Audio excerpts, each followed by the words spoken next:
नगरपंचायत कार्यालयाचे ऑफिस की पक्षाचे कार्यालय तत्काळ महापुरुषाच्या प्रतिमा लावण्याची मागणी। नगरपंचायत पदग्रहणाला जवळपास 20 दिवस होऊनही कार्यालयात कोणत्याही महापुरुषाच्या प्रतिमा नाहीत, त्या तात्काळ लावण्यात याव्या अशी मागणी प्रथम नगर अध्यक्ष बाळासाहेब सावंत यांनी एका निवेदनाद्वारे केली आहे। नगरपंचायत कार्यालय ही शासकीय इमारत असून भारतीय घटनेचे शिल्पकार डॉक्टर बाबासाहेब आंबेडकर यांनी स्वतःचे घर न बांधता लायब्ररी खोलली होती।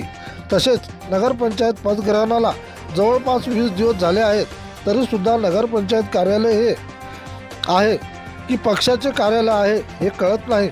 तसेच महाराष्ट्र हा महापुरुषाचे फुले शाहू आंबेडकर यांचे विचाराचा असल्या कारणाने नगरपंचायत कार्यालय हे कोण्या पक्षाचे ऑफिस नसून नगरपंचायत कार्यालय असल्याने त्यांनी याचे भान ठेवून महापुरुषाच्या दर्शनी भागात कार्यालयाच्या दर्शनी भागात त्वरित प्रतिमा लावण्यात याव्या अशा प्रकारचे निवेदन प्रथम नगराध्यक्ष बाळासाहेब सावंत यांनी लेखी स्वरूपात देऊन केली मागणी। प्रतिनिधी विठ्ठल भागवत।